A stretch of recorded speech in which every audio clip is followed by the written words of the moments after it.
ভগবান আর ভক্ত যখন একাকার হয়ে যায়, যখন ভক্ত তার ভগবানের প্রতি এবং নিজের জীবনের উদ্দেশ্যের প্রতি সম্পূর্ণরূপে সমর্পিত হয়, তখন জন্ম নেয় ভক্তি। এই সংসারের সমস্ত আশা হয়তো আপনার সঙ্গ ত্যাগ করে দিতে পারে, তখনও ভক্তি সাথে থাকবে। ভক্ত আর ভগবান যখন একাকার হয়ে যায়, তাদের মধ্যে কোনো পার্থক্য থাকে না। তারা এক হয়ে যায়, এক ব্যক্তিত্ব, এক অস্তিত্ব। সেই জন্য কখনো জীবনে যে কোনো রূপেই, যে কোনো প্রকারেই, যে কোনো ঈশ্বরকে মান্য করুন। মনের মধ্যে শ্রদ্ধা ভাব জাগ্রত করুন, মনে ভক্তি ভাব জাগ্রত করুন। এই সমগ্র সংসারে সব কিছু আপনাকে ছেড়ে চলে গেলেও তখনও এই ভক্তি শুধুমাত্র আপনার উত্থান ঘটাবে। তাই মনে ভক্তি জাগ্রত করুন আর আমার সাথে ভালোবেসে বলুন, রাধা রাধা। সুখ, দুঃখ, মৃত্যু, মহামারী এগুলো কখনো বলে আসে না, আবার জিজ্ঞাসা করেও আসে না। এমনই হয় দ্রুত ক্রীড়ার এই খেলায়। এক কারাগারের মতো, একটা মাকড়সার জালের মতো। যেমন একটা মাকড়সার জাল একটা পোকাকে নিজের দিকে আসতে আকর্ষিত করে নিজের চমকের দ্বারা, নিজের গঠন দ্বারা, সেরকমই দ্রুত ক্রীড়ার এই খেলা মানুষকে নিজের দিকে আসতে প্ররোচিত করে। শেষে গিয়ে মানুষ আটকা পড়ে। পার্থক্য শুধু এটাই, যখন এক পোকা এই জালে জড়িয়ে পড়ে তখন সে তার প্রাণ হারায়। মানুষ যখন এই দ্রুত ক্রীড়ায় আকর্ষিত হয়, সে নিজের মান, নিজের ধন সব কিছু হারায়, নিজের বিবেক হারিয়ে ফেলে। কিন্তু আপনি আপনার বিবেক কখনোই হারাবেন না। যদি আপনার মনে লোভ চলে আসে, আপনি লোভী হয়ে ওঠেন। যদি আপনি দ্রুত ক্রীড়ার এই খেলায় আটকা পড়েন, তাহলে মনে রাখবেন এই খেলা থেকে ফিরে আসা প্রায় অসম্ভবই বলা যায়। নিজের বিবেক কখনো হারাতে দেবেন না, কারণ বিনাশ আসার প্রথম লক্ষণ হলো বিবেকের বোধ চলে যাওয়া। এই প্ররোচনায় কখনো পা দেবেন না। আর আমার সাথে ভালোবেসে বলুন, রাধা রাধা। বেশিরভাগ মানুষ কথা বলে থাকেন যে সময় অত্যন্ত বলশালী, সময় হলো খুবই শক্তিশালী। সময়কে চোখে দেখা যায় না, কিন্তু আমাদের সমস্ত কিছু দেখিয়ে দিয়ে যায়। তাই এই সময়কে কিছুটা ভয় পাওয়া প্রয়োজন। চলুন, প্রত্যেকের ভাবনা আলাদা, প্রত্যেকের মানসিকতার পিছনে নিজস্ব অভিজ্ঞতা রয়েছে, তাকে আমি সম্মান করি। আর কোথাও না কোথাও এই কথাটা সত্যি। কিন্তু যে ব্যক্তি নিজের জীবনে বিকাশ ঘটাতে চান, তিনি যতই এই সময়কে ভয় পান না কেন, তাকে এই সময়কে বুঝতে চেষ্টা করতেই হবে। যদি আপনি সাফল্যের পথে অগ্রসর হতে চান, তাহলে এই সময়কে বুঝুন, এর কথা বোঝার চেষ্টা করুন। এটা খুব আবশ্যক। দেখুন, আমরা সবাই জানি সময় আমাদের কাল, একদিন না একদিন সময় আমাদের অবশ্যই গ্রাস করবে। ততদিন এই সময়কে সম্মান করতে শিখুন। এটা কতটা শক্তিশালী সেটা বুঝতে চেষ্টা করুন, আর সময়ের সাথে তালে তাল মিলিয়ে চলতে চেষ্টা করুন। সময় নিজে থেকেই শুভ হয়ে উঠবে। আসুন আমার সাথে ভালোবেসে বলুন, রাধা রাধা। আমরা সব সময় চাই যে এই সংসার আমাদের জ্ঞানী বলবে, বুদ্ধিমান বলবে, বুঝদার বলবে, কিন্তু মূর্খ মূর্খ যেন কেউ না বলে। মূর্খ শব্দটা আমরা কেউ শুনতে চাই না, দূরে পালাতে থাকি। কিন্তু একটা সত্যি সবার কাছে অজানা, যে মূর্খ হওয়া হলো বুদ্ধিমান হওয়ার দিকে সর্বপ্রথম পদক্ষেপ। আপনি যত খুশি দিগ্গজ জ্ঞানী মানুষদের সাথে আলাপ করুন, যত ইচ্ছে কথা বলুন, যতই জ্ঞানের কথা আলোচনা করুন, অভিজ্ঞতা মূর্খ হবার পরেই পাওয়া যায়, তাই নয় কি? মূর্খ হবার পরে আপনি এটা বুঝতে পারবেন যে কি করা উচিত নয়। জ্ঞানী ব্যক্তি আপনাকে এটা বলবেন যে কি করা উচিত। আর এই সংসারে কি করা উচিত তার থেকেও অনেক বড় জ্ঞান হলো কি করা উচিত নয়। সেই জন্য সব সময় মনে রাখবেন, আপনার করা কিছু ভুল, আপনাকে যদি কেউ মূর্খ বানিয়ে থাকে, ছল চাতুরি করে থাকে, তাহলে কোনো ব্যাপার নয়। এটা শেষ পর্যন্ত আপনাকে আরো বুদ্ধিমান করে তুলবে। এই মুহূর্তে ধন্যাত্মক থাকুন। এই সংসার আপনাকে অবশ্যই জ্ঞানী বলবে। রাধা রাধা। আপনি কি কখনো জলকে নিজের মুঠোতে ধরে রাখার চেষ্টা করেছেন? চলুন আজ করা যাক।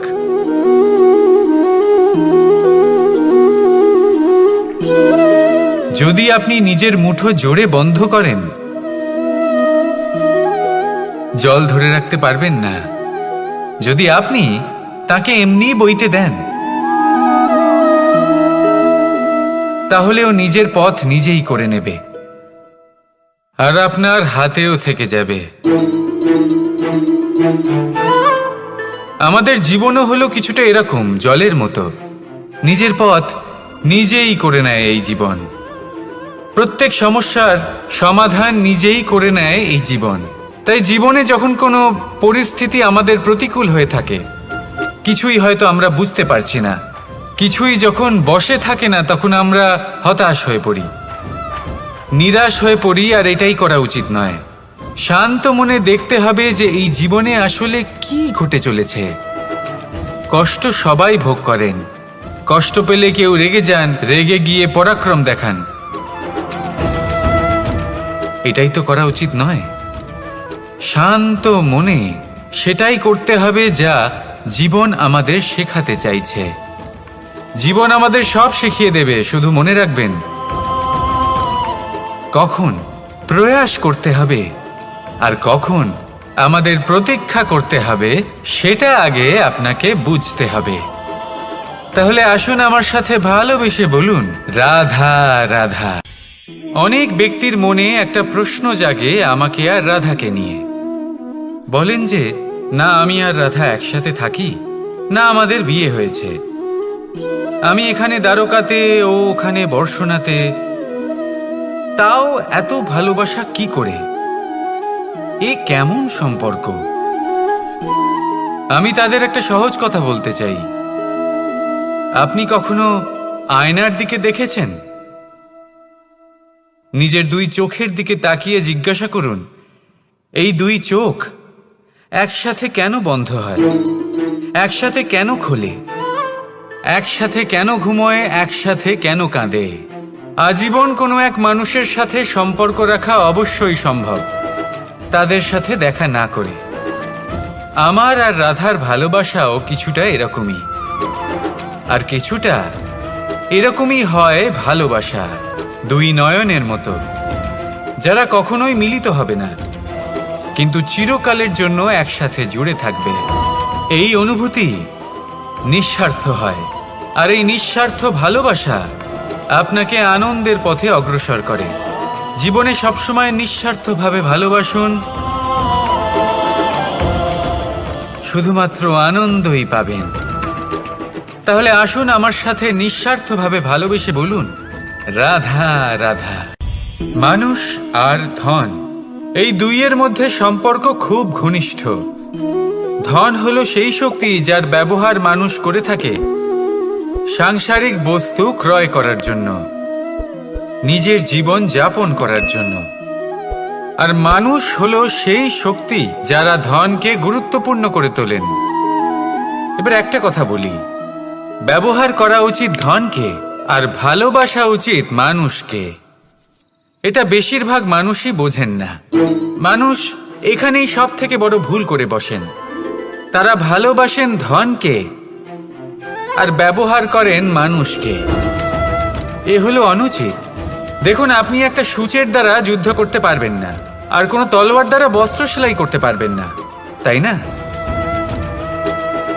কোনটা কিসের জন্য হয় সেটা বোঝা অত্যন্ত জরুরি। আপনিও সঠিক দিকে অগ্রসর হন। মানুষকে ভালোবাসুন আর ধনকে ব্যবহার করুন। যদি আপনি মানুষকে ব্যবহার করেন, তাহলে আপনি ভালোবেসে ফেলবেন ধনকে, আর এই ভালোবাসা ধীরে ধীরে পরিণত হবে লোভে, আর ধীরে ধীরে এটা আপনাকে বিনাশ করে দেবে। তাহলে সমস্ত মানুষকে ভালোবাসুন আর এইভাবে ভালোবেসে বলুন, রাধা রাধা। সাফল্য কে না চান? সাফল্য লাভ করার শিখরে পৌঁছানোর আলাদাই একটা আনন্দ রয়েছে। আর আপনজনদেরও কে না চান? প্রত্যেক মানুষ চান যেন জীবনে তার কোনো আপনজন থাকে, যারা সবসময় তাদের সাথে থাকবে। কারণ আপনজনের সাথেই তো সাফল্যের আনন্দ সব থেকে বেশি পাওয়া যায়। কিন্তু আসলে কি হয়, অনেক সময় সাফল্যের খোঁজে সেই পথে চলতে চলতে আমরা আপনদের থেকে দূরে চলে যাই। না চাইতেও দূরে চলে যেতে হয়, ওনাদের সাথে সময় কাটাতে পারি না। আর আমরা ভুলে যাই যে সাফল্যের আসল আনন্দ আপনজনদের সাথেই পাওয়া যায়। সফল হওয়ার পরে আপনদের সাথে দেখা হলে তাদের চোখে আমাদের জন্য যে আবেগ থাকে, যে সম্মান, যে প্রেম থাকে, সেটাই হলো আসল পুরস্কার।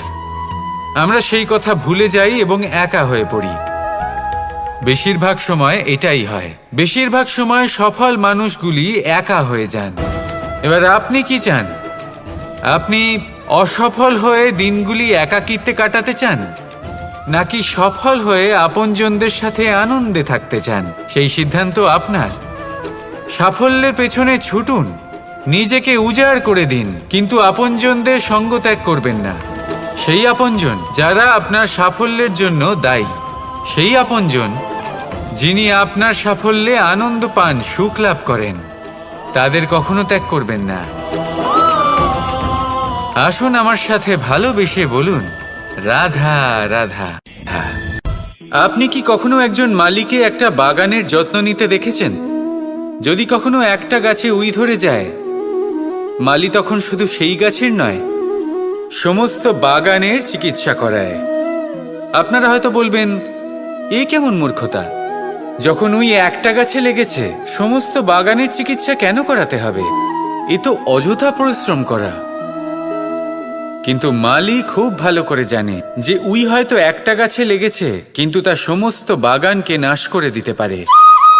এবার মালির এই শিক্ষা, এই জ্ঞান অন্য অনেক জায়গাতে প্রযোজ্য।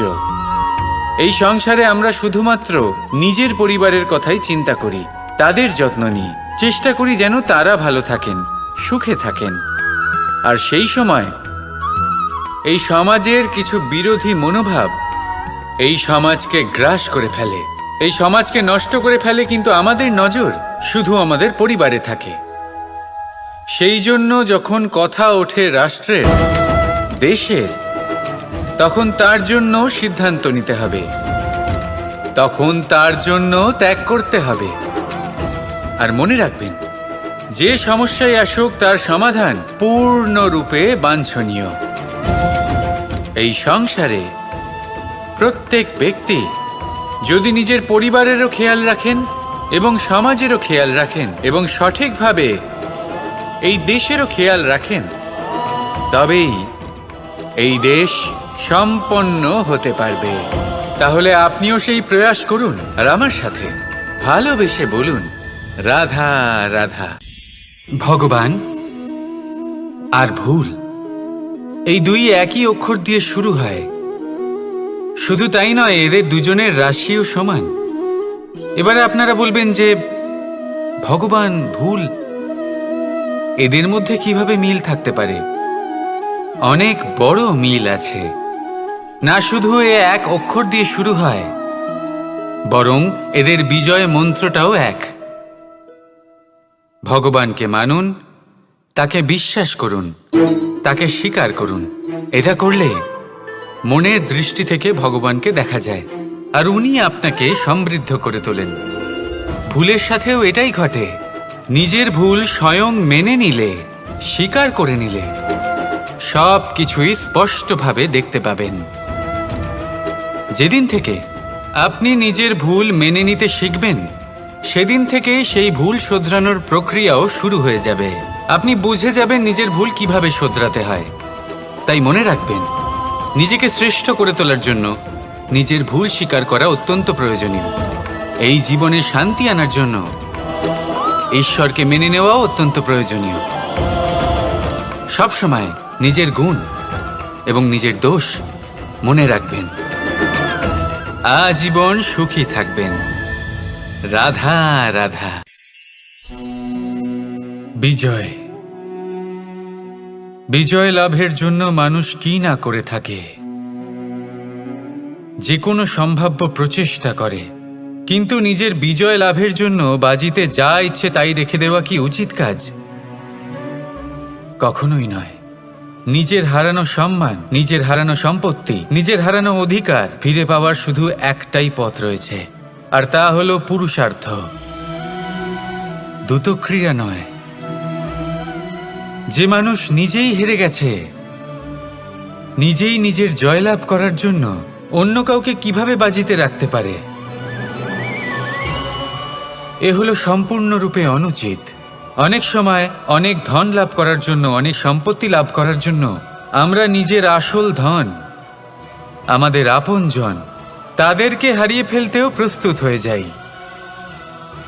এটা একেবারেই উচিত নয়। যত বড়ই সংকট আসুক না কেন, আমাদের আপনজনদের আমাদের সাথেই রাখা উচিত। নিজের বিজয়ের জন্য ওনাদের বাজি রাখা ঠিক নয়। এই ভুল কেউ একজন করেছেন, আপনি তা ভুলেও করবেন না। রাধা রাধা।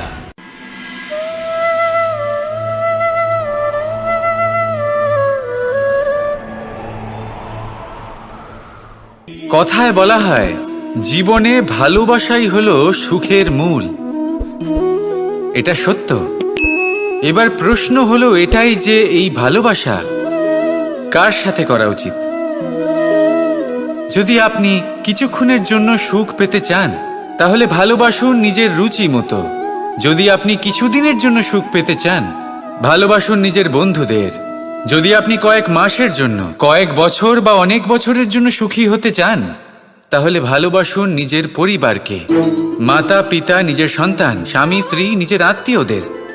কিন্তু যদি আপনি চিরকালের জন্য সুখী হতে চান, তাহলে ভালোবাসতে হবে শুধু নিজের কর্মগুলিকে। কারণ সম্পর্ক যেমনই হোক না কেন, কখনো না কখনো ভেঙে যাবেই। এই সংসার হলো এমনই যে যাদের সঙ্গ আমরা পাই, তাদের সঙ্গ একদিন ত্যাগ করতে হয়। শুধু কর্মই হলো এমন এক সঙ্গ যা কখনো আপনাকে ত্যাগ করবে না। আপনার মৃত্যুর পরেও এই কর্ম আপনাকে বাঁচিয়ে রাখবে। তাই সবসময় মনে রাখবেন, এই কর্ম ধর্ম মনে করে পালন করা উচিত।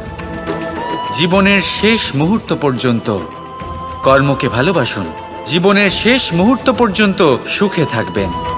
আর আমি তো সবসময় বলি, শুধু কর্ম করতে থাকো, ফলের চিন্তা করো না। তাহলে আসুন আর আমার সাথে ভালোবেসে বলুন, রাধা রাধা।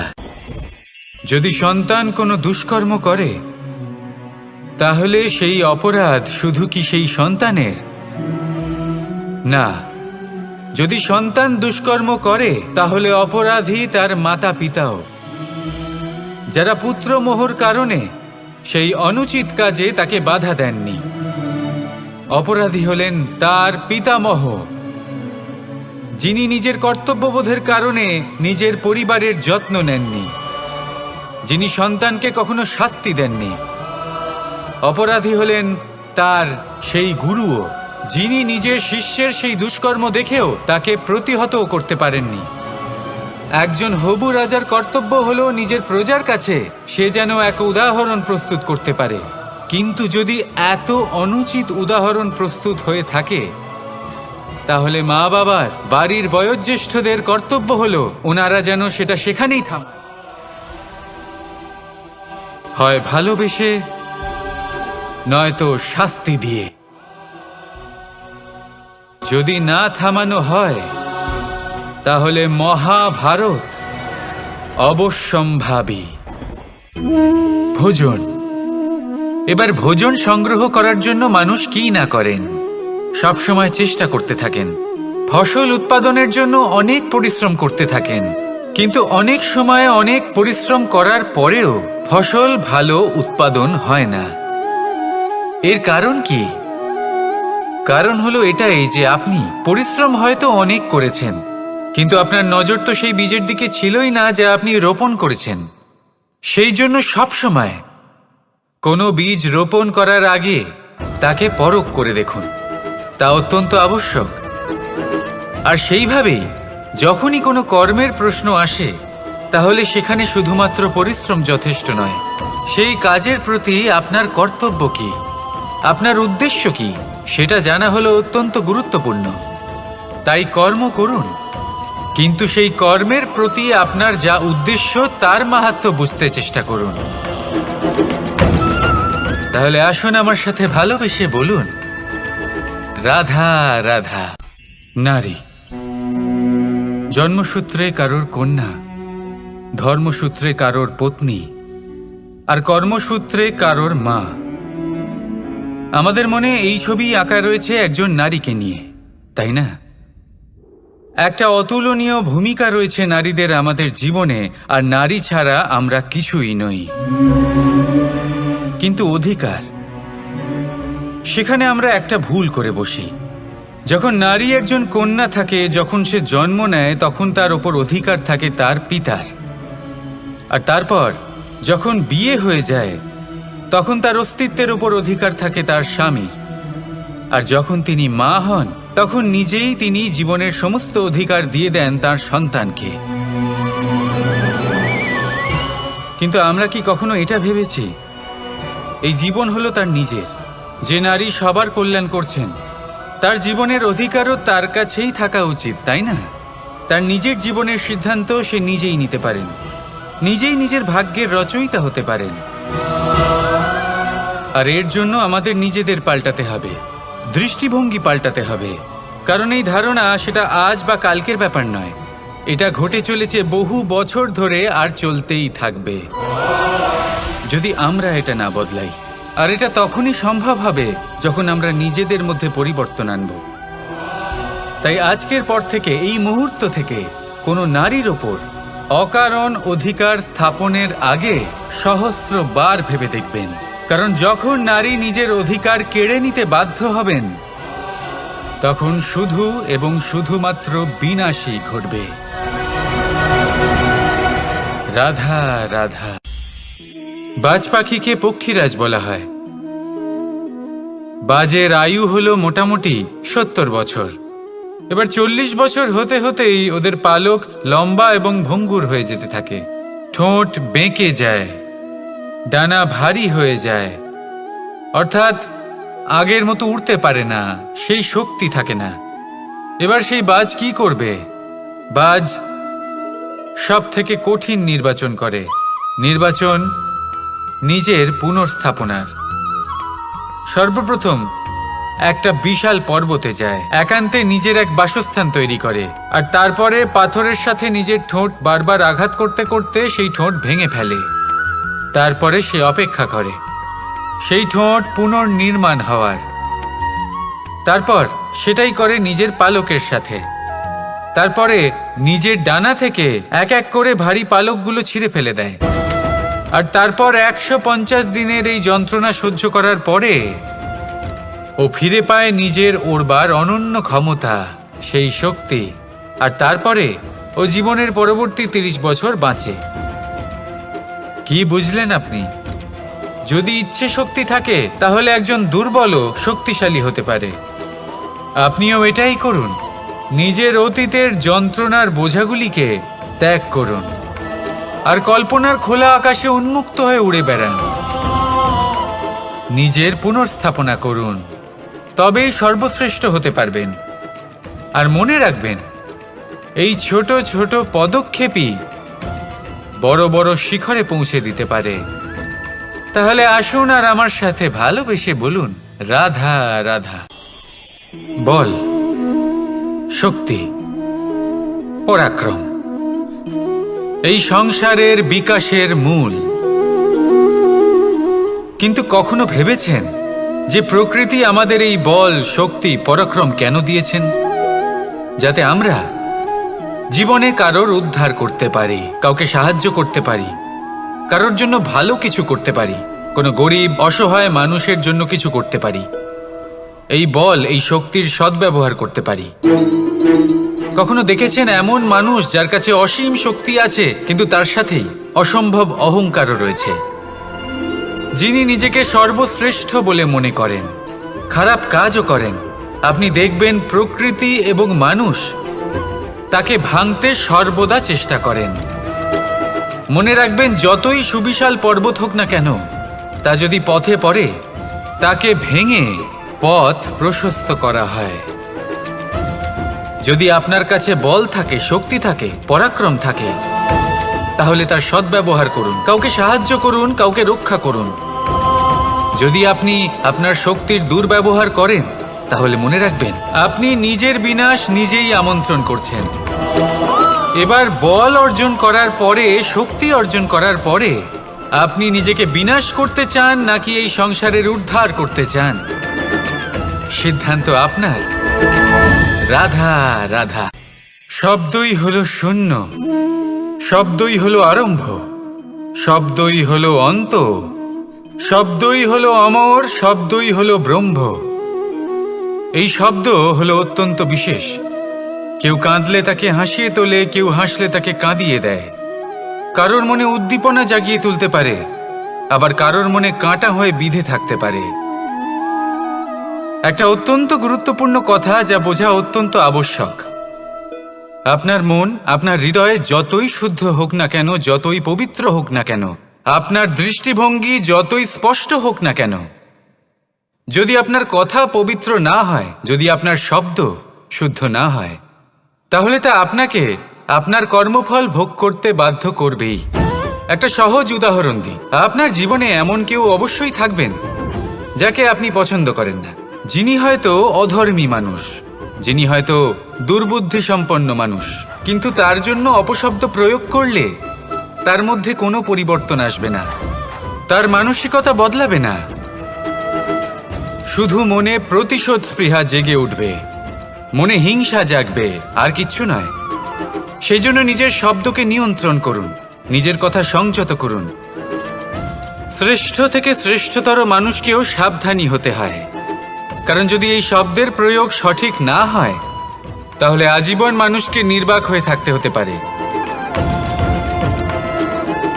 তাহলে নিজের শব্দ নিয়ন্ত্রিত রাখুন, নিজের কথাকে শুভ করুন, এতে প্রেমবোধ জাগিয়ে তুলুন, আর সেই প্রেমবোধ নিয়েই বলুন রাধা রাধা।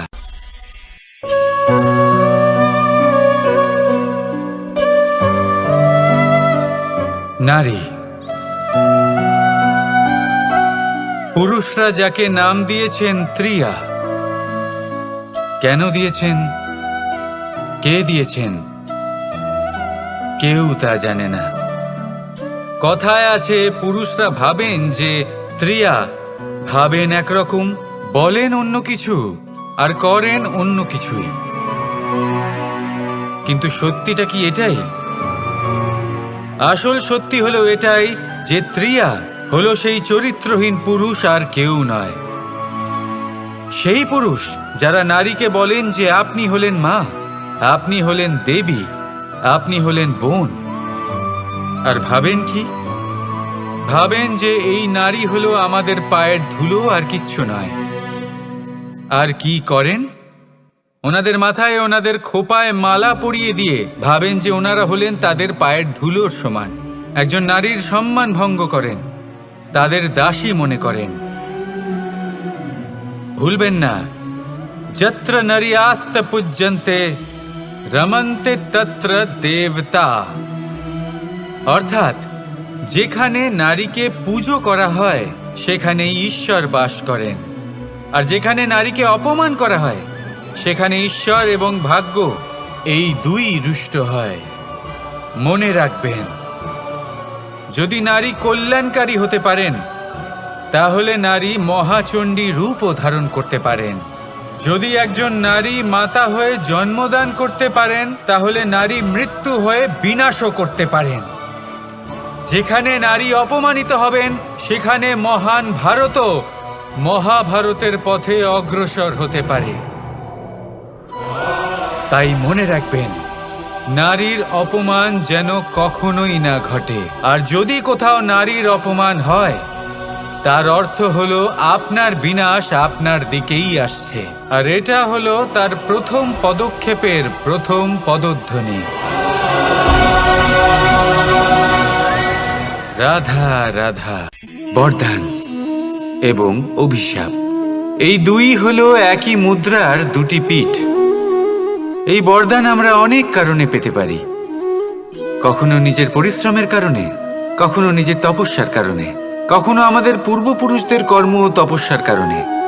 কিন্তু এই বরদান কতক্ষণ বরদান থাকবে তা আমরা নিশ্চিত করতে পারি না। তা সুনিশ্চিত করে শুধুমাত্র আমাদের কর্ম।